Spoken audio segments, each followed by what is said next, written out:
Nunca fue la inflación la madre de todos los problemas de la República Argentina, por más que te quieran convencer de eso. No, la madre de todos los problemas se llama endeudamiento.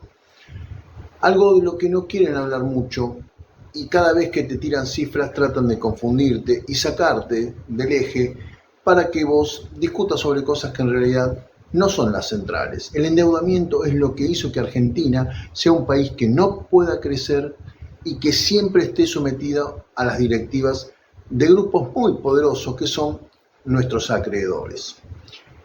Por supuesto que esto no es casual, no fue fruto de el azar y que se dio así y no se pudo evitar. No, esto es un plan minuciosamente diseñado que se viene implementando desde 1976, cuando llega el neoliberalismo en la Argentina de la mano de la dictadura cívico-militar y cuya cabeza visible era José Alfredo Martínez de Oz, ministro de Economía, de aquel gobierno tan sangriento que dejó 30.000 desaparecidos, que violó todos los derechos humanos habidos y por haber, y que hicieron todo lo que quisieron durante esos 7 años, cuyo presidente del Banco Central por aquellos tiempos era un señor llamado Adolfo Diz. Seguramente que no lo conoces, yo realmente no lo recordaba.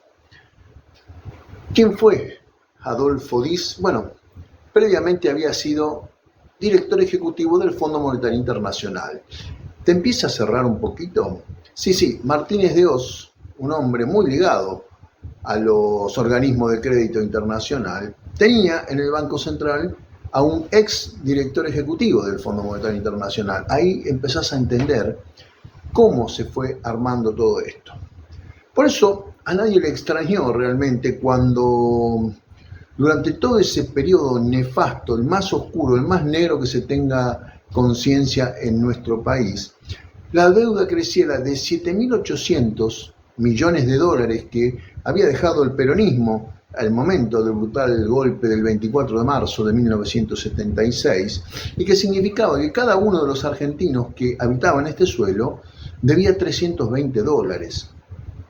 Cuando se van, allá por octubre de 1983, cuando Raúl Alfonsín con la Unión Cívica Radical gana la presidencia, entregan el país con una deuda de 45.000 millones de dólares, lo que significaba un aumento de un 364% y también significaba que cada argentino pasaba a deber 1.500 dólares por cabeza.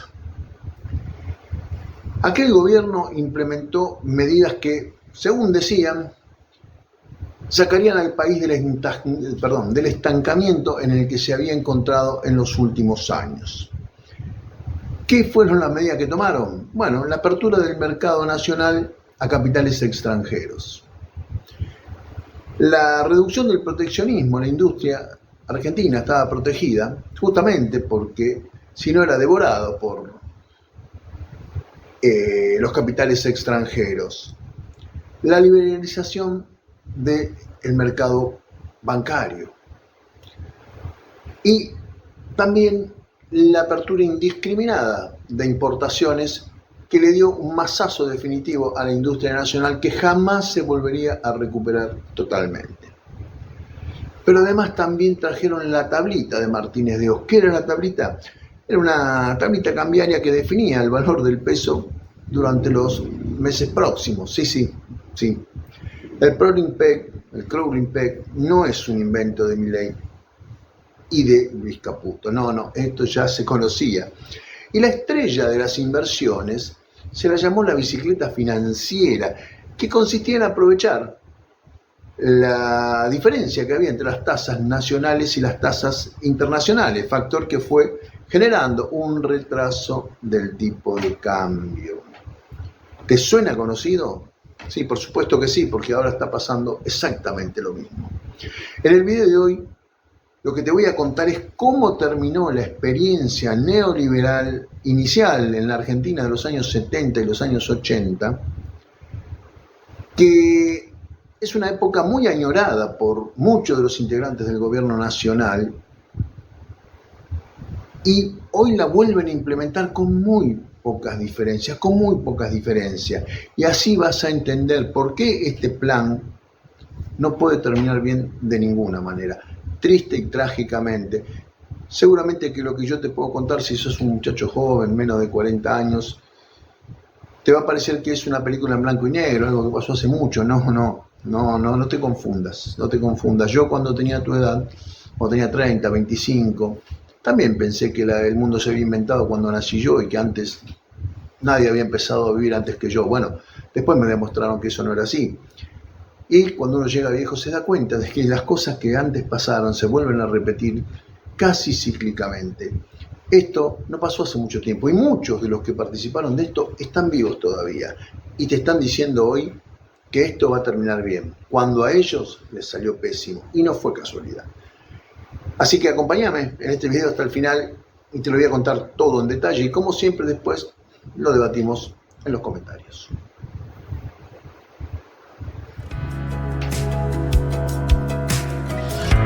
Argentina es un país hermoso y nos toca a todos nosotros hacer de él un lugar mejor.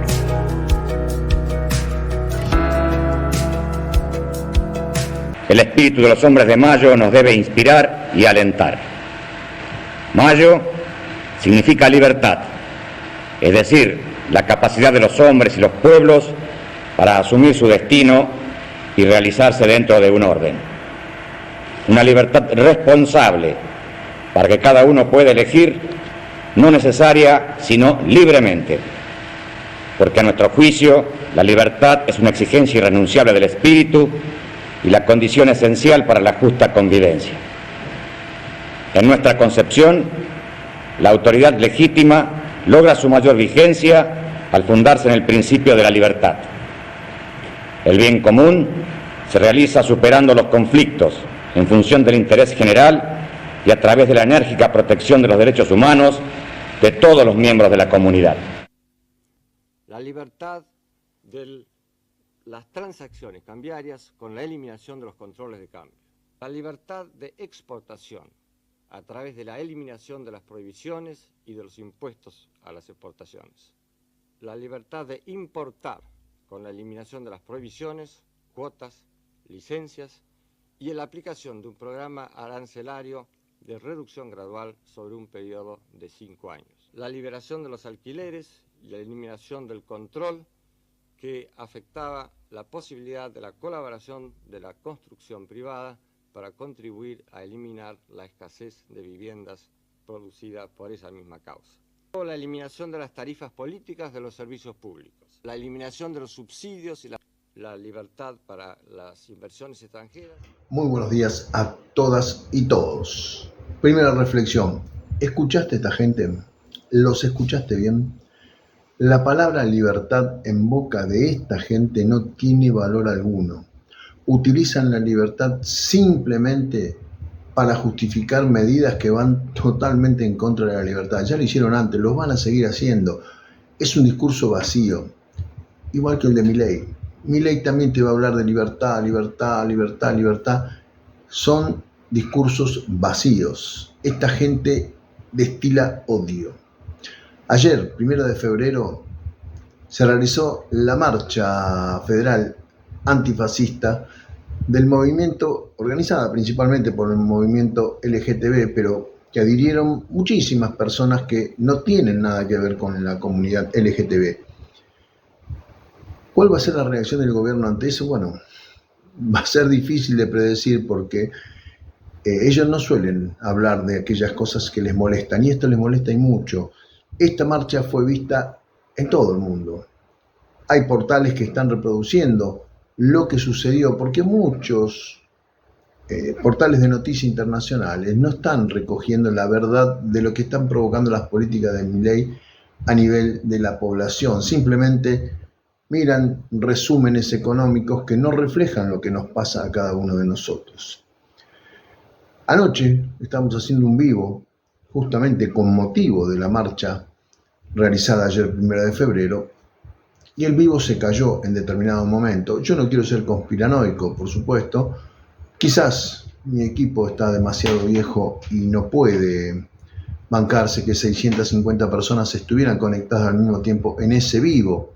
Pero en ese momento álgido, donde había mucho intercambio de todos lados, de gente que quería opinar y que quería hablar de ese tema, bueno, en ese momento se cayó el vivo. Previamente apareció un cartel que no fue un cartel común de los que suele poner Windows cuando hay algún problema con el sistema, sino algo totalmente ajeno que yo la verdad no llegué a mirarlo mucho, apenas apareció unos segundos en la pantalla y desapareció rápidamente. 2 minutos después se cayó todo el vivo. Como digo, no quiero ser conspiranoico, vamos a achacarle problemas técnicos a esto, pero esta gente tiene ese tipo de actitudes y lo sabemos y lo vivimos en otras épocas, y hoy con la tecnología de punta que tienen estos muchachos seguramente que pueden hacer caer un vivo si quisieran hacerlo. Yo creo que con un canal de 7.000 suscriptores no tendrían que dedicarse a ese tipo de cosas, pero bueno, yo no creo en las brujas, pero que las hay, las hay. Bueno, ahora sí te voy a mostrar un resumen, solamente un resumen, de lo que fueron estos años 70 y 80 con esta gente que hoy está de vuelta. Así que presta atención porque vas a encontrar muchas cosas que te van a hacer un poquito de ruido. Y después para el final, para aquellos libertarios, mileístas, macristas, no sé cómo llamarles, yo les digo orcos, cosa que no creo que les guste mucho, pero es lo que pienso sobre ellos, que suelen decir que el kirchnerismo endeudó el país y te tiran cifras, que 300.000, que 320.000, como que el kirchnerismo es quien provocó todos los males, cuando todos sabemos perfectamente que la mayoría de los males que sufre la Argentina empezaron en el 2015 con la llegada de Mauricio Macri. Pero claro, de esos temas no se pueden hablar porque evidentemente el ingeniero debe tener sus contactos para que se bloqueen ciertas conversaciones sobre temas que lo involucran a él. Bueno, pero hay un testigo de cargo que te va a decir realmente si el kirchnerismo endeudó o no endeudó. Para el final de este video vas a tener ese audio donde este testigo le va a contestar a todos los libertarios, a todos los mileístas y a todos los macristas qué es lo que piensa de ello cuando hablan del endeudamiento supuesto del kirchnerismo. Vamos al siguiente video y después vamos a eso. Tal de Wikipedia, que nos va a traer un resumen de la deuda externa argentina, todo absolutamente documentado. Por supuesto no vamos a ir al principio de todo, sino tendríamos que irnos al famoso empréstito que nos dejó Bernardino Rivadavia, el Baring Brothers. No vamos a ir ahí, vamos a ir mucho más acá en el tiempo, hasta llegar a la terrible crisis que nos dejó la dictadura militar argentina, que hay gente que todavía la recuerda con mucho cariño. Tampoco vamos a ir al primer acuerdo con el Fondo Monetario Internacional allá por 1958, 3 años después de que el peronismo fuera derrocado a través de los aviones de la Armada y de la Fuerza Aérea que atacaron la Plaza de Mayo un día laborable. No, vamos a irnos puntualmente al gobierno militar de 1976. El FMI ya había solicitado entre 1976 y 1977 una serie de medidas entre las que figuraba que la nación solamente se podía endeudar si lo autorizaba ¿quién? Si lo autorizaba Adolfo Diz. ¿Quién era Adolfo Diz? Bueno, en ese momento presidente del Banco Central. ¿Pero qué había sido? Había sido director ejecutivo del Fondo Monetario Internacional. Bueno, ahí te empieza a cerrar seguramente algunas de las cosas. El ministro de Economía era José Alfredo Martínez de Oz.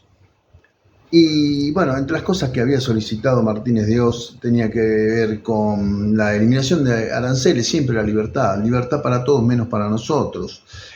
El peronismo había dejado en 3 años de gobierno entre Cámpora, Perón y Isabel 7.800 millones de dólares, lo que significaban $320 por argentino. Acordate de este número porque te va a ser relevante más adelante, aunque ya te lo adelanté al principio del video. Bueno, durante la última dictadura de 1976 a 1983, esa deuda aumentó a 45.000 millones de dólares, lo que significaba un 364% de aumento en una deuda. El primer endeudamiento, ese fue el peor que nos llevó esos 7 años que estuvieron los militares en el poder, junto con el empresariado, que ahora lo vamos a ver cómo le pagaron a ese empresariado, una combinación de medidas le permitió el surgimiento de algunos problemitas que hemos tenido en esa época y que tienen que ver con la famosa bicicleta financiera. ¿Qué fue la bicicleta financiera? Bueno, lo que conocemos como carry trade. Habiendo tanta diferencia entre las tasas de interés locales con las tasas de interés internacionales, muchos vinieron a hacerse el agosto, como se dice comúnmente, en Argentina, poniendo sus dólares, cambiándolos a pesos, ganando mucha plata en tasas de interés en pesos, para después finalmente decidir en conjunto con otros inversores que bueno, que ya tenían la ganancia suficiente y que era el momento de irse. Bueno, así fue como lo hicieron en esa época y así lo están haciendo ahora. Ya para 1980, Martínez de Hoz ya muestra que su plan económico estaba agotado o había cumplido sus objetivos. Yo me inclino por la segunda opción. Y empieza a haber problemas y bueno, necesitan ya ponerle un fin, por lo cual tanto Jorge Rafael Videla, presidente de facto de la primera Junta de Gobierno militar, y el mismísimo José Alfredo Martínez de Hoz, renuncian y asume Viola, el general Viola, que fue quien reemplaza a Videla, y el 29 de marzo de 1981 asume Lorenzo Sigó. Lorenzo Sigó lo primero que hace es lo que hacen generalmente los economistas que no quieren tener problemas y devalúan la moneda.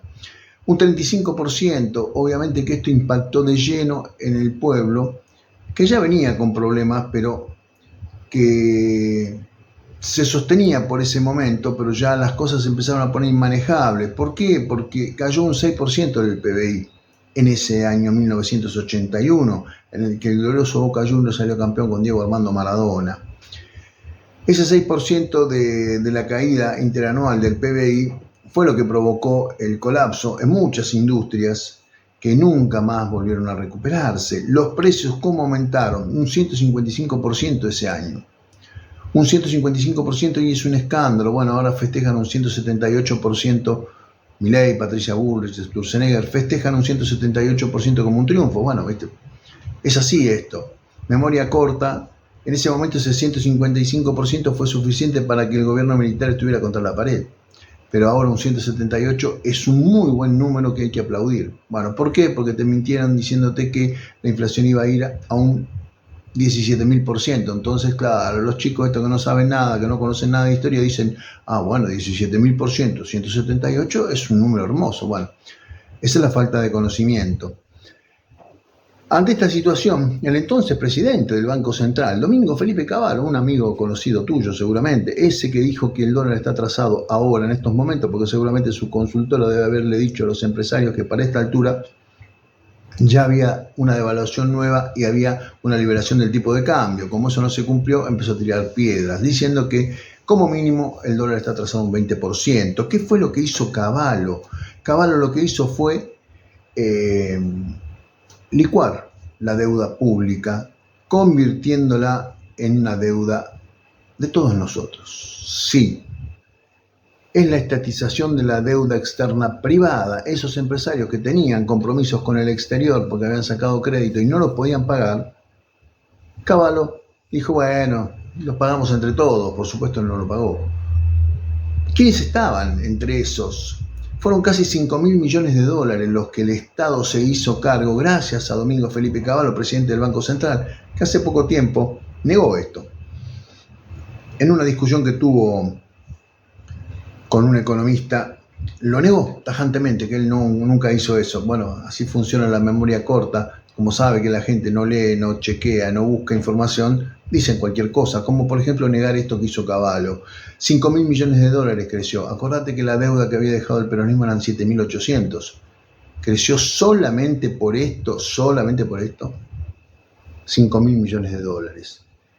¿Cuáles fueron las empresas que estaban Beneficiadas por este alcance, Asindar, Alpargatas, Autopistas Urbanas, Banco Italia, Pérez Companc.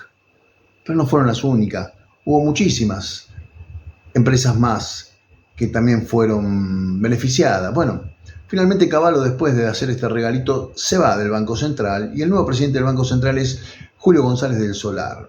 ¿Qué es lo que hace Julio González del Solar? El 17 de noviembre de 1982, ya terminada la Guerra de Malvinas, mediante la circular A251 del Banco Central, directamente la deuda de diferentes empresas como Alpargatas, el Grupo Macri. ¿Te acordás del Grupo Macri? ¿No sabés de qué te estoy hablando, vos que sos libertario? Bueno, este es el Grupo Macri.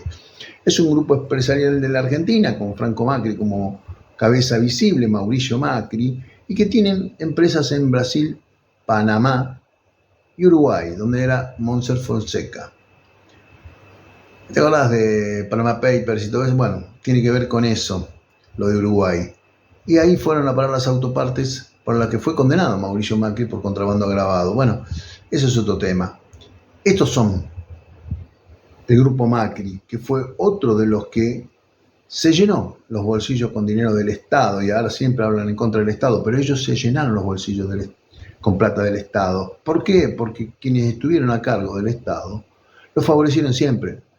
Los Cavallo, González del Solar, que lo acabo de nombrar, Viz, que fue el primero, y otros que fueron pasando a lo largo del tiempo, como Sturzenegger, siempre están para darle a estos muchachos lo mejor que puede dar el Estado a ellos, que es dinero, fácil, claro, para jubilados no hay, por supuesto, para universidades tampoco hay, para comercios escolares no hay plata. Sí, para sacarle impuestos a los automóviles de alta gama y a las motos de alta gama. Sí, para sacar el impuesto a bienes personales, que es para la gente que justamente tiene mejor pasar y tiene fortunas. Para ellos sí hay, pero no para esta gente. Bueno, es siempre lo mismo. ¿Ves que es siempre lo mismo? Mirá las empresas que fueron favorecidas: Bunge y Born, Banco Francés, obviamente el Grupo Macri, que ya te lo nombré, Banco de Galicia, Molinos Río de la Plata, Loma Negra, Ingenio Ledesma, Asindar, Pérez Companc. Esos que hoy son los que se llenan los bolsillos en la Argentina son quienes fueron beneficiados en más de una oportunidad. Todo eso pasó durante el gobierno militar que tanto añora Javier Milei, su hermana, su vicepresidenta y muchos de los que están con ellos. Añoran todo este tiempo. ¿Por qué? Porque les trae muy buenos recuerdos. Y para el final, para aquellos que te dicen y repiten que el kirchnerismo endeudó al país, algunos te dicen que hasta el kirchnerismo fue quien trajo la deuda del Fondo Monetario Internacional. Sí, es curioso, pero lo dicen. Bueno, alguien te va a decir qué piensa de los que piensan así. Escúchalo. Te aviso que el kirchnerismo también pagaba los intereses. Lo que pasa es que había una parte de la deuda que estaba en default y no la tenía reconocida. Pero sobre la deuda performing, no solo pagó los intereses, sino que además pagó el capital, boludo. Es decir, sos un idiota, no conocés los datos. ¡Forro! No conocés ni los datos. Es decir, podés decir lo que quieras del kirchnerismo, pero la deuda reestructurada la pagó. Y pagó los intereses, le quedaron los holdouts. Que, digamos, no representaba ni el 10% de la deuda, era el 7%. ¿Te das cuenta que sos un estúpido? Que ni siquiera sabés la historia reciente de Argentina y opinás de economía. ¡Ignorante! ¡Bruto!